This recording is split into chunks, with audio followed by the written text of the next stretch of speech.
পৃথিবীতে 3টা মসজিদে নামাজের নিয়তে সফর করা জায়েজ আছে, এই ছাড়া পৃথিবীর অন্য কোনো মসজিদে নামাজের নিয়তে সফর করা জায়েজ নাই। যেই 3টা মসজিদে নামাজের নিয়তে সফর করা জায়েজ, একটা হলো বাইতুল্লাহ কাবা শরীফ, দ্বিতীয় হলো মসজিদের নববী আমার রসুলের মসজিদ, তৃতীয় নাম্বার হলো বাইতুল মুকাদ্দাস। বুখারীতে বর্ণনা পাওয়া যায় আল্লাহ রসুল বলেন, আমার যেই উম্মত বাইতুল্লাহর চত্বরে এসে 1 রাকাত নামাজ পড়বে 1 লক্ষ রাকাত নামাজের সওয়াব আল্লাহ দিয়ে দেন। সুবহানাল্লাহ। আর মসজিদের নববীতে যে 1 রাকাত নামাজ পড়বে 50,000 রাকাতের সওয়াব। যে ব্যক্তি বাইতুল মুকাদ্দাস জেরুজালেমে 1 রাকাত নামাজ পড়বে 25,000 রাকাতের সওয়াব। এছাড়া পৃথিবীতে যত মসজিদ আছে সমস্ত মসজিদের সওয়াব হলো 500 গুণ। সুবহানাল্লাহ বলেন, বলেন কত গুণ? আরেকটু জোরে বলেন কত গুণ? হ্যাঁ, 500 গুণ আল্লাহ পাক দান করেন। এই 3টা মসজিদ হইল বিশিষ্ট খাস, সেই জন্য আল্লাহ রসুল বলেন কাবা শরীফের উপরে দৈনিক 120টা রহমত আল্লাহ বর্ষণ করেন। সুবহানাল্লাহ। আমার যেই সমস্ত উম্মতের নারী পুরুষ কাবা শরীফকে তাওয়াফ করে আল্লাহ পাক তার উপরে 60টি রহমত নাজিল করেন। যে ব্যক্তি কাবাকে সামনে নিয়ে নামাজ পড়ে আমার আল্লাহ তার উপরে 40টি রহমত নাজিল করেন। আর যেই ব্যক্তিটা কাবার দিকে শুধু মায়ার নজরে তাকায় আমার আল্লাহ তাকানোর কারণেই 20টা রহমত তার উপরে নাজিল করেন। বলেন কাবার উপরে কয়টা রহমত নাজিল হয়? 120টা। যারা কাবা তাওয়াফ করে তাদের উপরে 60টি, যারা কাবাকে সামনে নিয়ে নামাজ পড়ে তাদের উপরে 40টি, আর যারা কাবার দিকে শুধু তাকিয়ে থাকে তাদের উপরে 20টি। আল্লাহ রসুল বলেন শুধু তা নয়, যে মানুষটা হজ করতে এসে কাবার গিট দিয়ে ঢুকে প্রথম কাবা ঘরের দিকে তাকিয়ে যেই দোয়া করে আল্লাহ সেই দোয়াটাই মঞ্জুর করে। সুবহানাল্লাহ। সেই জন্যই তো রহমতের নবী যখন মক্কা থেকে হিজরত করে মদিনাতে চলে যান, গভীর মনোযোগ, আল্লাহর রাসূল যখন মক্কা থেকে হিজরত করে মদিনাতে চলে যাওয়ার পরে মুসলমানদের প্রথম কিবলা হলো বাইতুল মুকাদ্দাস। আমার রাসূলের মনে বড় ব্যথা, কারণ বাবার দিকে চেহারা করে রাসূল নামাজ পড়তেন। কিন্তু মদিনাতে যাওয়ার পরে 17 মাস পর্যন্ত আল্লাহর রাসূল বাইতুল মুকাদ্দাসের দিকে চেহারা করে নামাজ পড়েন, আল্লাহর বিধান। কিন্তু মনে মনে একটা তামান্না ছিল, হায়রে কাবা শরীফ যদি আমার কিবলা হয়ে যেত কতই না ভালো হতো। বলেন সুবহানাল্লাহ। কিন্তু কাবার দিকে তো তাকানো যাবে না, কারণ মুসলমানদের কিবলা হলো বাইতুল মুকাদ্দাস, আল্লাহর বিধান। কিন্তু রহমতের নবীর মনে বড় তামান্না, কারণ বাইতুল মুকাদ্দাসের চাইতে কাবা হলো বড় প্রাচীর, এবং কাবার সাথে সাইয়্যিদনা ইব্রাহিম পয়গম্বরের ইতিহাস জড়িত আছে, কারণ ইব্রাহিম পয়গম্বরের কিবলাও ছিল কাবা। বলেন সুবহানাল্লাহ। তাই আল্লাহর নবী মাঝে মাঝে আকাশের দিকে চেহারা উঠে তাকাইতেন, আমার আল্লাহ কি নাজিল করেন। সুবহানাল্লাহ। আল্লাহর রাসূল 17 মাস পর্যন্ত বাইতুল মুকাদ্দাসের দিকে চেহারা করে নামাজ পড়েন, আবার ইহুদিরও নামাজ পড়ে। কিন্তু নবীজির মনে একটা ব্যথা, ইহুদিদের কিবলা আমার কিবলা এক হয়ে গেল, হায়রে আমি যদি বাইতুল্লাহর দিকে চেহারা করে নামাজ পড়তে পারতাম। জীবনের একটা বড় অংশ বাইতুল্লাহতে পড়ে আসছি, আর ইব্রাহিম পয়গম্বরের স্মৃতি বিজড়িত কাবা, যে কাবাতে ইব্রাহিম পয়গম্বরও কিবলা করে নামাজ পড়েছেন। আল্লাহ রাসূল এই কথাটা মনে নিয়ে আল্লাহকে কিছু বলে না, কিন্তু নবী বারবারে আকাশের দিকে চেহারা উঠায় যেন আল্লাহ একটা ফায়সালা দেয়। বলেন না সুবহানাল্লাহ। এই কথাটা আল্লাহ সুবহানাহু ওয়া তাআলা সূরাতুল বাকারার ভিতরে উল্লেখ করলেন, ক্বাদ নারা তাকাল্লুবা ওয়াজহিকা ফিস সামা। আল্লাহ বলেন, হাবিবে কিবরিয়া বন্ধু আমার, আপনি যে বারবারে চেহারা মুবারক আকাশের দিকে তাকান, আপনার মনে কি তামান্না আমি আরশের মালিক কিন্তু দেখি। বলেন সুবহানাল্লাহ। ওয়া ইন তাজহার বিল কওলি ফাইন্নাহু ইয়ালামুস সিররা ওয়া আখফা। হে আমার বন্ধু, মানুষ যেটা চিৎকার দিয়ে বলে সেটাও আমি আল্লাহ শুনি। সিররুন, যে কথাটা মানুষের মনে মনে আছে সেটাও আমি আল্লাহ জানি। আল্লাহু আলিমুম বিযাতিস সুদূর। আমি আল্লাহ মানুষের অন্তর্যামী, জবান খুলে সেটা বলতে হয় না। ক্বাদ নারা তাকাল্লুবা ওয়াজহিকা ফিস সামা। আপনি যে বারবারে আকাশের দিকে চেহারা উঠে কেন তাকাচ্ছেন আমি আল্লাহ কিন্তু আপনার কলিজার খবর জানি। সুবহানাল্লাহ। বলেন না নবীজি কেন তাকাচ্ছেন? ও কিবলাটা যেন পরিবর্তন হয়, কিন্তু আল্লাহরে তো বলতে পারে না, কারণ আল্লাহর বিধান তো বাইতুল মুকাদ্দাসের দিকে চেহারা করে নামাজ পড়া। কিন্তু নবীর মনে তামান্না হলো কোথায়? বাইতুল মুকাদ্দাস না কাবা? আরেকটু জুড়ে বলেন বাইতুল মুকাদ্দাস না কাবা? হ্যাঁ, আল্লাহ বলেন ফালানুওয়াল্লিয়ান্নাকা কিবলাতান তারদাহা। হে বন্ধু, আপনি যেই দিকে ভালোবাসেন, মহাব্বত করেন, অচিরে আমি আল্লাহ আপনার দিলের তামান্না পূর্ণ করে দেব। আমরা তো এমন নবী পেয়েছি যেই নবী আকাশের দিকে তাকাইলে কিবলা পরিবর্তন হয়। এমন নবীর উম্মত হয়েছি যেই নবী জবান দিয়ে বলতে হয় না, আঙ্গুলের ইশারা করলে আকাশের পূর্ণিমার চাঁদ দুটুকরা হয়। সুবহানাল্লাহ বলেন। আল্লাহ বলেন বন্ধু ফালানুওয়াল্লিয়ান্নাকা কিবলাতান তারদাহা, আপনার মনে যেই জিনিসটার তামান্না, আপনি যেটা ভালোবাসেন, অচিরে আমি আল্লাহ সেটা পরিবর্তন করে দেব। আল্লাহর রাসূল 17 মাসের মাথায় বনু সালামার গোত্রে জুহরের সময় দাওয়াত খেয়ে একটা কবিলার মধ্যে নামাজ পড়তে গেলেন। সেই কবিলার ভিতরে একটা মসজিদ ছিল। মসজিদের মধ্যে গিয়ে জুহরের ওয়াক্ত হয়ে গেল। মঙ্গলবারের দিন জুহরের নামাজের নিয়ত করে বাইতুল মুকাদ্দাসের দিকে চেহারা করে 2 রাকাত নামাজ আদায় করে ফেলেছেন। 3য় রাকাতের রুকুতে যাবেন, এমতো অবস্থায় জিব্রাইল নবীর দরবারে আইসা কানে কানে বলেন ফাওয়াল্লি ওয়াজহাকা শাতরাল মসজিদিল হারাম ওয়া হাইসুমা কুনতুম ফাওয়াল্লু উজুহাকুম শাতরা। ইয়া রাসূলুল্লাহ, ইয়া হাবিবাল্লাহ, আপনি যে বারবারে চেহারা ওঠান কিবলা পরিবর্তনের জন্য, আল্লাহ কিন্তু জানেন এই মুহূর্তে আমার আল্লাহ ঘোষণা দিয়েছেন বাকি 2 রাকাত নামাজ কিবলা করে কাবার দিকে চেহারা করে পড়েন। আল্লাহ পাক বাইতুল মুকাদ্দাসকে রহিত করে দিলেন। কিয়ামত পর্যন্ত আপনি আপনার উম্মতের জন্য কাবাকে কিবলা ঘোষণা করে দিলেন। আরেকটু জোরে বলেন আল্লাহু আকবার। জিবরাইল আলাইহিস সালাতু ওয়াস সালাম রাসূলে হাবিবে কিবরিয়ার দরবারে এসে বলেন ইয়া রাসূলুল্লাহ ফাওয়াল্লি ওয়াজহাকা শাতরাল মসজিদিল হারাম ওয়া হাইসুমা কুনতুম ফাওয়াল্লু ওয়াজহাকুম শাতরা। ইয়া রাসূলুল্লাহ, ইয়া হাবিবাল্লাহ, আপনার মনে তামান্না থাকবে, আল্লাহ পূর্ণ করবেন না এরকমটা হতে পারে না। আপনি যেটা চান আমার আল্লাহ সেটা দিতে বাধ্য, কারণ আমার আল্লাহ যে আপনাকে হাবিব বন্ধু বানিয়েছেন। সুবহানাল্লাহ বলেন। আপনি মনে মনে বন্ধুর কাছে একটা জিনিস তালাশ করবেন, এটা তো বলতে হয় না। আপনার মনে যে বড় বেতার তামান্না, যান বাইতুল মুকাদ্দাসকে আল্লাহ রহিত করলেন, আর কাবা শরীফকে আল্লাহ পাক কিয়ামত পর্যন্ত মানব জাতির কিবলা ঘোষণা করে দিলেন। সুবহানাল্লাহ। আরেকটু জোরে বলেন আল্লাহু আকবার। রাসূল সাল্লাল্লাহু আলাইহি সাল্লাম বাকি 2 রাকাত নামাজ পড়লেন কেবলা করে বাইতুল্লাহর দিকে। সেই জন্য বনু সালামার মসজিদরা এখনও আছে। এটাকে বলা হয় মসজিদে জুল কিবলাতাইন, 2 কেবলাওয়ালা মসজিদ। আমি একটু সাক্ষী চাই, কেহ পাইছেননি 2 কেবলাওয়ালা মসজিদ? পাইছেন? বনু সালামার গোত্রে আছে কি নাই 2 কেবলাওয়ালা? কেন? 2 রাকাত নামাজ পড়েছেন বাইতুল মুকাদ্দাস, আর বাকি 2 রাকাত নামাজ কেবলার আয়াত নাজিল হওয়ার পরে রাসূল বলেছেন মসজিদে হারাম। মসজিদে হারাম কাকে বলে? বাইতুল্লাহর কাবার চতুর্দিকে যে মসজিদ আছে এটাকে বলা হয় মসজিদে হারাম। বলেন না সুবহানাল্লাহ। আল্লাহর গর্ত হলো কাবা, যে কালো গিলাপ দিয়ে ঢাকা। এটার চতুর্দিকে যে মসজিদ আছে এই মসজিদটাকে বলা হয় মসজিদে হারাম। এই মসজিদের চত্বরের যেখান থেকে যে ব্যক্তি 1 তলা 2 তলা 5 তলা যেখান থেকে 1 রাকাত নামাজ পড়বে, আল্লাহ বলেন 1 লক্ষ রাকাত নামাজের সওয়াব তোমার আমলনামায় দান করবে। সুবহানাল্লাহ বলেন না। সেখানে গিয়ে নামাজ পড়তে মনে চাইনি? আরেকটু জোরে বলেন চাই কি চায় না?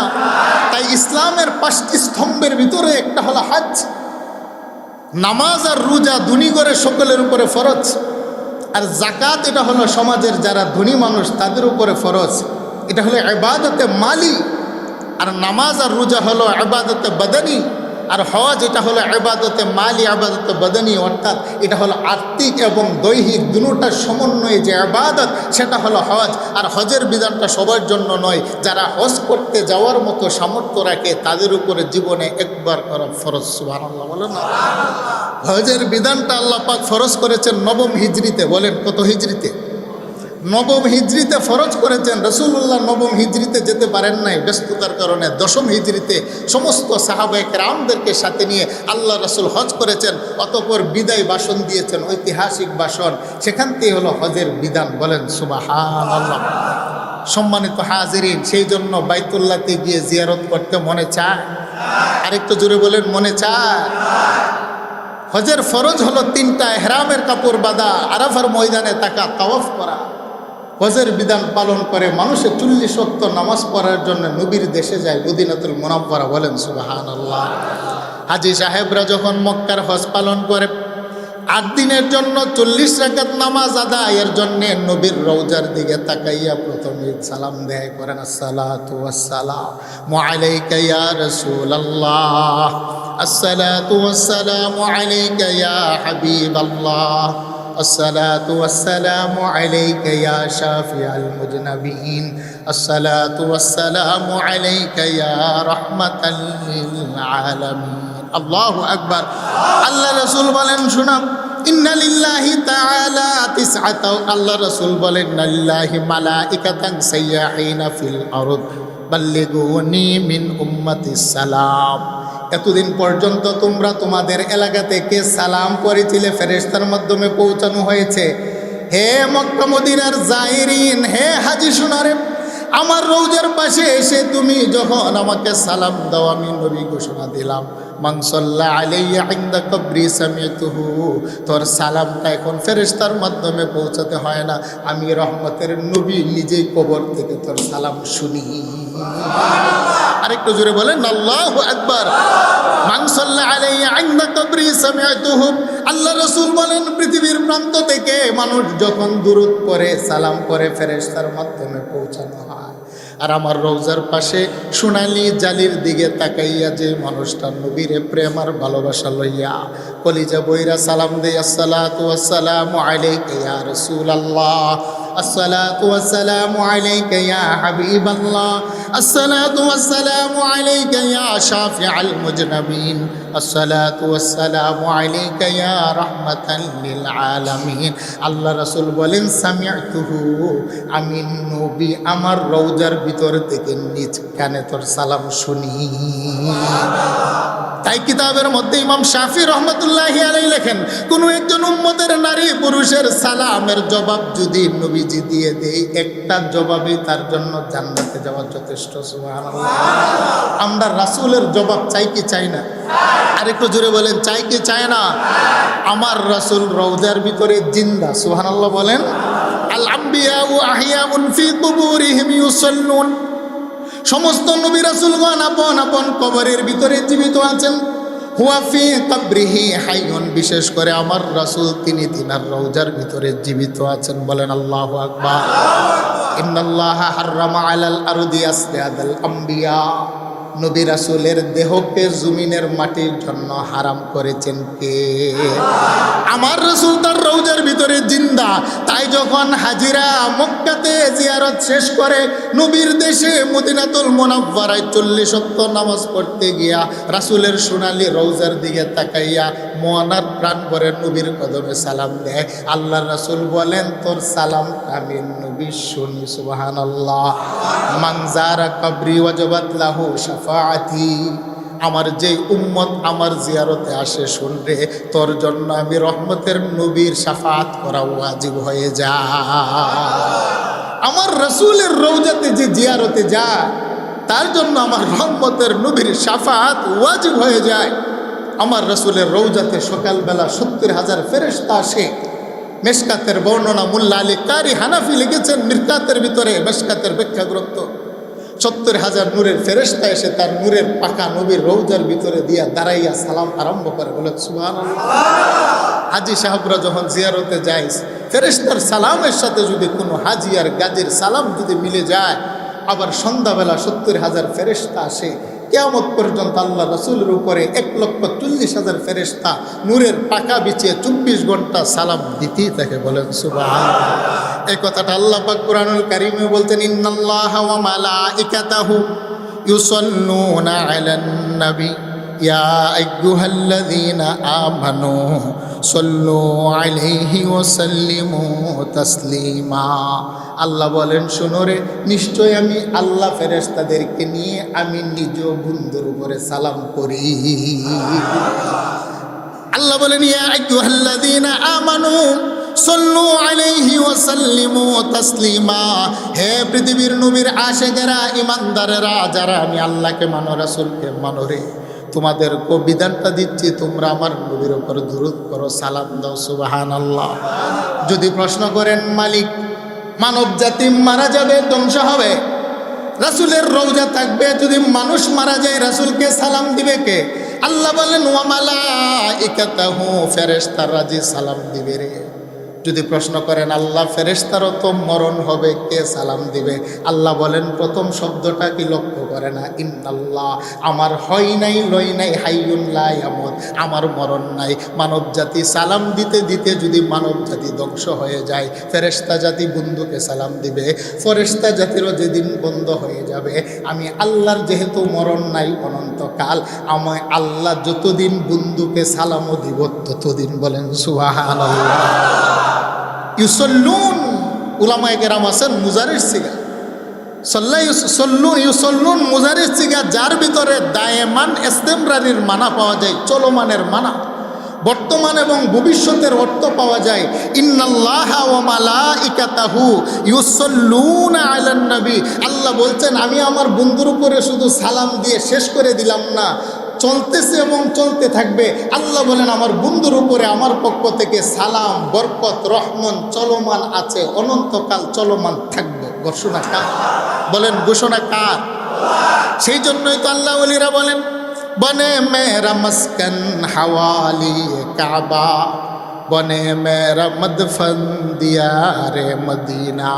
হে আল্লাহ, আমার গোটটা যেন কাবার চতুর্দিকে হয়, যে কাবার গুলিতে উলিতে রহমতের নবীর কদমের দোলা লেগেছে। আমার ঘর যেন কাবার পাশে হয়, আর আমি মারা গেলে আমার দাফনটা যেন মদিনাতুর রাসূলে হয়। বলেন সুবহানাল্লাহ। তাই সাইয়েদনা ওমর রাদিয়াল্লাহু তাআলা আনহু দোয়া করতেন, মালিক শাহাদাতের মরণ দাও আর আমার কাফনটা যেন নবীর কদমে হয়। তাই তিনার দোয়া আল্লাহ মঞ্জুর করেছেন। ওমর রাদিয়াল্লাহু তাআলা আনহু মারা যাওয়ার পরে নবীজির কদমের পাশেই তিনার দাফন হয়েছে। বলেন সুবহানাল্লাহ। ইমামে আজম ইমাম আবু হানিফা রহমতুল্লাহি আলাইহি মক্কা মদিনা জিয়ারত করতে গেলে তিনি প্রস্রাব পায়খানা করতেন না, পেট ব্যথা আরম্ভ হতো, দ্রুত তিনি বের হয়ে আসতে চাইতেন। শাগরেদরা প্রশ্ন করতো, হুজুর মানুষে মক্কা মদিনা আসলে থাকতে চায়, আপনি শুধু বের হয়ে যেতে চান কেন? বলে দেখো মক্কা মদিনাতে আমার প্রস্রাব আসে না, যেই মক্কা মদিনার উলিতে গুলিতে রহমতের নবী হেঁটেছে, দেহের রক্ত পড়েছে, সেখানে আমার কেন যেন বন্ধ হয়ে যায়। তাই ইমাম আবু হানিফা বেশি দিন মক্কা মদিনাতে থাকতে পারতেন না। সুবহানাল্লাহ বলেন। ইমাম মালিক রহমতুল্লাহি আলাইকে যখন মক্কা মদিনার বাহিরে দাওয়াত করতেন তিনি যেতেন না। তিনাকে প্রশ্ন করতেন, হুজুর আপনি কেন অন্যখানে যান না? বলে আমার জানা নাই কখন আমার মরণ হয়, আমি যদি নবীর শহর থেকে বাহিরে চলে যাই আর সেই অবস্থায় যদি আমার মরণ হয়, আমার দাফন রাসূলে হবে না, সেই জন্য আমি নবীজির এই দেশ ছেড়ে যেতে মনে চায় না। বলেন না সুবহানাল্লাহ। সেই জন্য আল্লাহওয়ালারা আল্লাহর দরবারে দোয়া করতেন, বনে মেরা মস্কন হাওয়ালি কাবা, বনে মেরা মদফন দিয়ারে মদিনা, মজদুরুহ মজবুরুহ আই সৈয়দ আলম, দীদার দেখাতে নিহি আওয়াজ সুনা দো, জমহজুরি বরামদ জানে আলম, তরাহম ইয়া নবী আল্লাহ তরাহম, পাকিজাত রাজ আরশ সামা জান্নাত ফিরদৌস, আরাম গাহে খাকে রসুল হে আরবি হায়। আল্লাহু আকবার। পৃথিবীর কোন জায়গাটা দামি এটা নিয়ে কথা আছে। কেহ বলেন মক্কা দামি কারণ এক রাকাত নামাজ পড়লে 1 লক্ষ রাকাতের সওয়াব। অনেকে বলেন মদিনা দামি কারণ সেখানে আমার রসুল আছে। ইখতিলাফ। কেহ বলে মক্কার মাটির দাম বেশি, কেহ বলে মদিনার মাটির দাম বেশি। ইখতিলাফ মতানৈক্য আছে, কিন্তু একটা জায়গার ব্যাপারে সবাই একমত, সেটা হলো আমার রাসূলের দেহ মুবারকের সাথে মদিনার যে মাটিটা লেগে আছে রাসূলের রওজার মাটি, এই মাটিটা আল্লাহ পাকের আরশ আযীমের মতো সম্মানী। বলেন সুবহানাল্লাহ। রসুল বলছেন বাইতি ও মিম্বারি রিয়াজুল জান্নাহ, আমি রহমতের নবী, আমার কামরা আর আমার মিম্বরের মাঝখানে যে জায়গাটা এটা হলো রিয়াজুল জান্নাহ, জান্নাতের বাগিচা। বলেন সুবহানাল্লাহ। আমি বলতে চাই শুনেন না, আমার রাসূল কবরে মুর্দা না জিন্দা? আরেকটু জোরে বলেন। আচ্ছা, নবীজি বলছেন আমার কামরা থেকে আমার মিম্বরের মাঝখানে জায়গাটা হলো জান্নাতের বাগিচা। যারা ওইখানে 2 রাকাত নামাজ পড়লো সেজন্য জান্নাতের ময়দানে নামাজ পড়েছে। সুবহানাল্লাহ। আচ্ছা, জান্নাতের মধ্যে কি মরা মানুষ থাকে না জিন্দা মানুষ? না, জান্নাতে যারা যাবে তাদের কি হায়াত হবে না মৃত হবে? ইদা সর আহলুল জান্নাতি ইলাল জান্নাহ ওয়া আহলুন নারি ইলান নার। তিরমিজির বর্ণনা পাওয়া যায়, জান্নাতীদেরকে জান্নাতে দিয়ে জাহান্নামীদেরকে জাহান্নামে দিয়ে, যা আবিল মাউত, 2 বছর বয়সে একটা দুম্বাকে উপস্থিত করে ইউসবাহুকা, আল্লাহ জবাই করে দিবেন। ফায়ুনাদি মুনাদিম মিনাস সামা, জবই করে আকাশ থেকে ঘোষণাকারী ঘোষণা দিবে, ইয়া আহলাল জান্নাহ লা মাউতা লা মাউতা, জান্নাতে কোনো মরণ নাই, তোমাদের মরণ তো দুম্বার উপরে দিয়ে আল্লাহ জবাই করে দিয়েছেন। সুবহানাল্লাহ বলে। তাহলে হাদিসও প্রমাণ করে জান্নাতের ভিতরে মরণ নাই, জান্নাতে যারা থাকবে তারা চিরঞ্জীব, তারা জীবিত। তাহলে আমার রাসূল যেহেতু বললেন আমার রওজা থেকে মিম্বর পর্যন্ত জান্নাতের বাগান, তাহলে আমার রাসূল তো জান্নাতের ভিতরে আছে, সুতরাং আমার রাসূল কবরের ভিতরে জিন্দা। বলেন সুবহানাল্লাহ। এই হাদিসও প্রমাণ করে আমার রাসূল কবরের ভিতরে মুর্দানা জিন্দা। আরেকটা জোরে বলেন মুর্দানা জিন্দা। হুয়া ফি কবরিহি হাইয়ুন, যে আলোচনা করেছি, তাই আমার রাসূলকে সালাম দিতে মনে চায়নি। আরেকটু জোরে বলেন চাই কি চায় না? সেই জন্য কাদের কাদের হজ করতে যাওয়ার নিয়ত আছে বলেন, হাত তুলে বলেন, বলেন আল্লাহু আকবার। আল্লাহ কবুল ও মঞ্জুর করে, সকলে বলেন আমিন। আপনাদের কষ্ট হচ্ছে? জফরুল মুহাসসিলিন বি আহওয়ালিল মুসান্নিফিন, কুররাতুল উয়ুন ফি তাসকিরাতিল ফুনুন কিতাবের মধ্যে আছে সৈয়দ কবির আহমদ রেফাই রহমতুল্লাহি আলাই 550 হিজরিতে নবীজির রওজা জিয়ারত করতে গেলেন। বলেন না সুবহানাল্লাহ।